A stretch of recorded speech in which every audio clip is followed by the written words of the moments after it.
बहुत समय पहले श्रावस्ती नगर में नंदन नाम का एक गरीब युवक रहता था। उसके पिता एक साधारण किसान थे और माँ घरों में काम करके परिवार चलाती थी। नंदन बचपन से ही मेहनती था, लेकिन उसकी किस्मत हमेशा उसका साथ छोड़ देती थी। जब वह खेत में काम करता तो फसल सूख जाती। जब व्यापार करने की कोशिश करता तो नुकसान हो जाता। गांव के लोग उसे अभागा कहने लगे। एक दिन दुखी होकर वह जंगल की ओर निकल गया।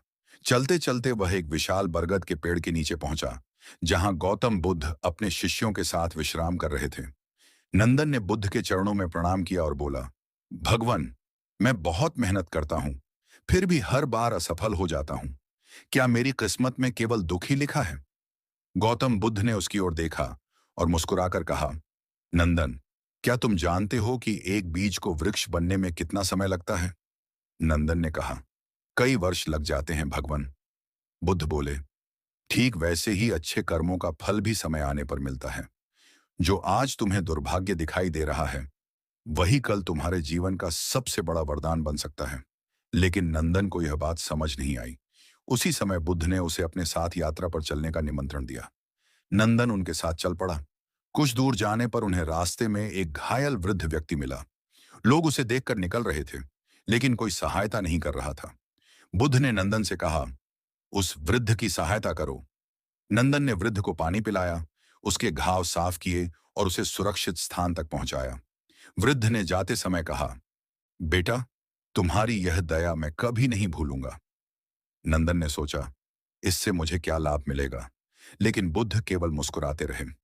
कई दिनों बाद यात्रा जारी रही।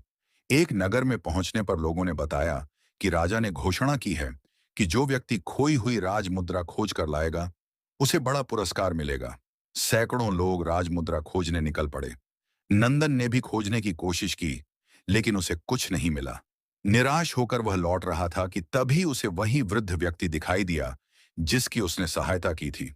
वृद्ध ने कहा, बेटा, मुझे जंगल में यह राज मुद्रा मिली थी। मैं बूढ़ा हूं, महल तक नहीं जा सकता। इसे तुम राजा को सौंप दो। नंदन आश्चर्यचकित रह गया। वह राज मुद्रा लेकर महल पहुंचा। राजा बहुत प्रसन्न हुए। उन्होंने कहा, तुम्हारी ईमानदारी के लिए तुम्हें 100 स्वर्ण मुद्राएं दी जाती हैं। नंदन खुश तो हुआ, लेकिन उसके मन में प्रश्न था कि यह सब कैसे हुआ। वह वापस बुद्ध के पास पहुंचा। बुद्ध बोले, नंदन, जब तुमने उस वृद्ध की सहायता की थी, तब तुमने लाभ की आशा नहीं की थी। वही निस्वार्थ कर्म आज तुम्हारे पास लौट कर आया है। नंदन धीरे धीरे बुद्ध की शिक्षा समझने लगा, लेकिन यह तो उसके जीवन की सबसे बड़ी परीक्षा की केवल शुरुआत थी।